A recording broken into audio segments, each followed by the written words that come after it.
Bonjour, j'ai le plaisir de vous présenter quelques informations sur le déroulé aromatique de la maturation des cépages à raisin blanc et aussi de partager quelques informations sur le rôle potentiel de l'état hydrique de la vigne sur son fonctionnement. Cette présentation a été préparée par ma collègue Anne Pellegrino et par moi-même et nous sommes enseignants-chercheurs à l'Institut Agro à Montpellier. Les plantes vont utiliser l'eau pour réguler leur température. C'est ainsi que la majorité de l'eau est perdue par transpiration foliaire. Il n'existe pas de cépage résistant à la contrainte hydrique ou au stress hydrique, mais il existe des cépages qui sont plus tolérants à la contrainte hydrique, c'est-à-dire qu'ils utilisent moins d'eau pour fabriquer la même quantité de carbone. Le volume des baies de raisin est essentiellement dû à l'eau qu'elles accumulent. Ces mêmes baies sont capables de perdre de l'eau de deux manières, soit par transpiration et ou par retour d'eau de la baie vers la plante. On appelle cela des backflows d'eau.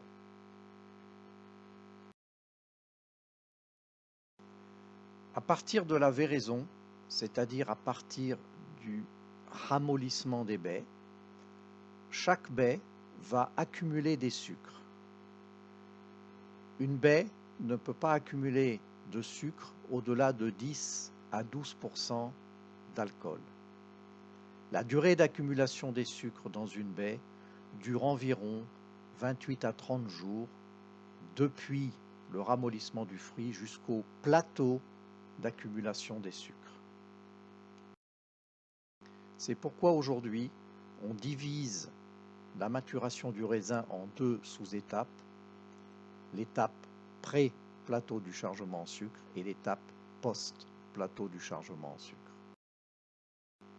En parallèle au chargement en sucre, la baie va accumuler de l'eau. Cette accumulation d'eau va en principe s'arrêter au plateau de chargement en sucre. Et à partir de ce plateau, dans la majorité des vignobles et pour la majorité des cépages, les baies perdent de l'eau. Et c'est parce que la baie perd de l'eau que la concentration en sucre augmente et donc le pourcentage d'alcool augmente. En fonction de l'interaction cépage-environnement, on distingue plusieurs profils d'accumulation de sucre dans les baies. Il y a ce que représente la courbe bleue et ce que représente la courbe verte, les profils souhaités du chargement en sucre, où on a une courbe à plateau. Lorsque l'accumulation des sucres par baie est lente et qu'il n'y a pas de plateau, cela est le signe d'un dysfonctionnement de la vigne. Ces courbes de chargement en sucre nous servent à déterminer la date de vendange. En effet, on considère le plateau de chargement en sucre comme un point clé permettant de déterminer la date de vendange.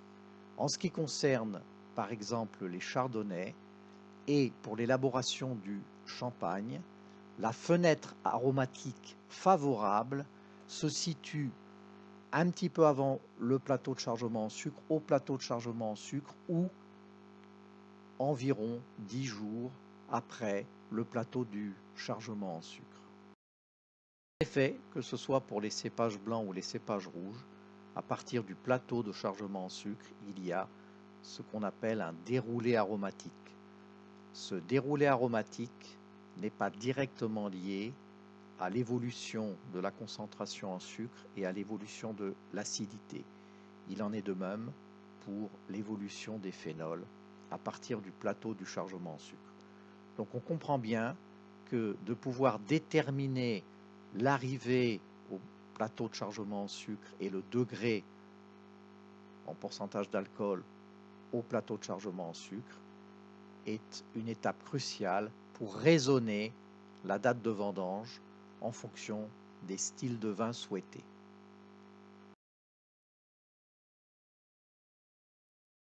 Pour illustrer le déroulé aromatique des cépages à raisin blanc, je vais partager une expérience réalisée en Afrique du Sud sur le chenin blanc. Les résultats présentés sont obtenus en décidant des dates de vendange à partir de la dynamique de chargement en sucre des baies. Il s'agit de vendanges séquentielles réalisées à 7 jours d'intervalle. Et l'on voit bien qu'entre deux dates de vendange, les analyses sensorielles des vins nous montrent qu'il y a un réel déroulé aromatique et qu'il y a donc des fenêtres aromatiques spécifiques pré- et post-plateau du chargement en sucre. Ces fenêtres aromatiques peuvent être bien entendu déterminées par dégustation des baies, mais à ce titre, il faut avoir un protocole bien calé, car sur une grappe, chaque baie a sa propre dynamique de développement et de maturation. Cela signifie aussi que, à date de vendange, l'ensemble des baies d'une grappe ne sont pas et ne seront jamais au même niveau de maturité.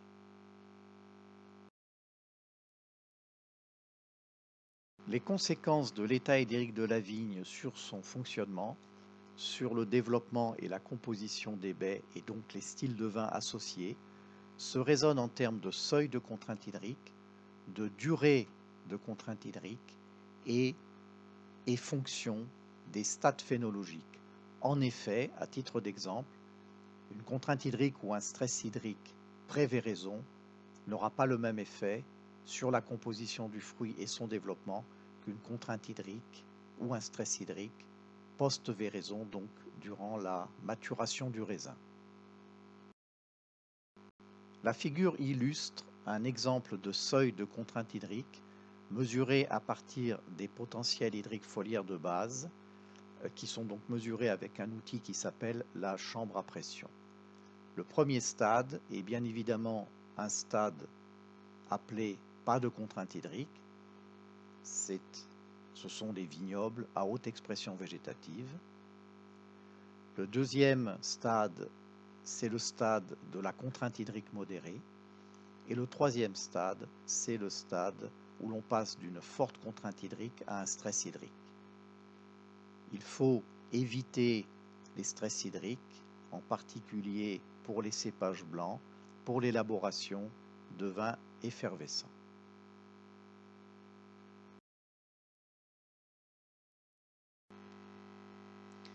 Bien évidemment, l'état hydrique de la vigne va dépendre de l'évolution de la réserve utile du sol, qui est ou non rechargée par les événements de pluie et ou par l'irrigation quand elle est autorisée.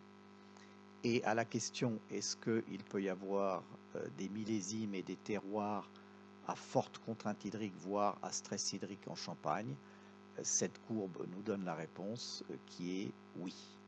Et l'on voit ici sur cette figure que dès le mois de juin, pour ces terroirs en 2020, certains vignobles sont rentrés dès le mois de juin en stade de contrainte hydrique modérée, voire de stress hydrique.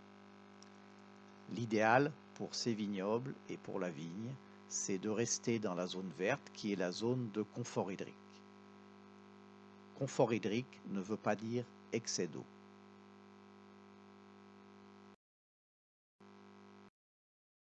Cette diapositive résume brièvement les conséquences, les effets potentiels de l'état hydrique de la vigne pré- et post-véraison. Bien entendu, très rapidement, pré- et post-véraison, l'état hydrique de la vigne va jouer sur le volume des baies.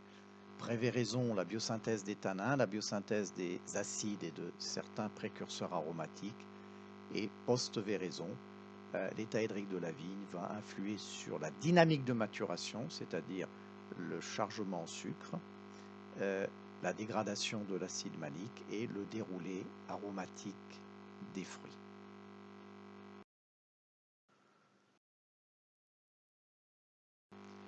Bien entendu, le climat, ce n'est pas que l'eau, il y a aussi la lumière et les températures qui ont un effet important sur le développement et la composition des baies, et donc partant les styles de vin. D'où l'importance du microclimat des grappes et de la végétation.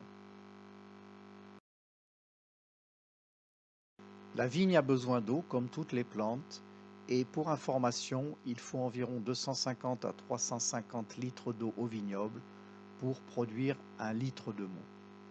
Bien entendu, les raisonnements se font dans le cadre d'approches intégrées, donc d'approches qui considèrent les interactions cépage, terroir, c'est-à-dire climat-sol et pratiques culturales.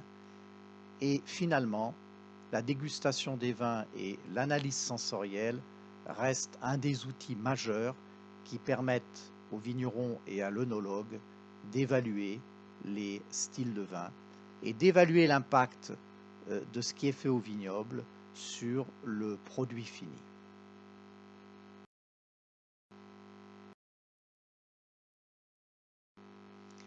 Les besoins en eau de la vigne se raisonnent de pré-débourrement à post-vendange. En effet, par exemple, il est important que la réserve utile du sol soit rechargée avant le débourrement pour assurer un débourrement homogène. Il en est de même pour l'ensemble des stades phénologiques où l'état hydrique de la vigne est crucial et se raisonne en fonction d'objectifs de production, rendement et qualité des vins.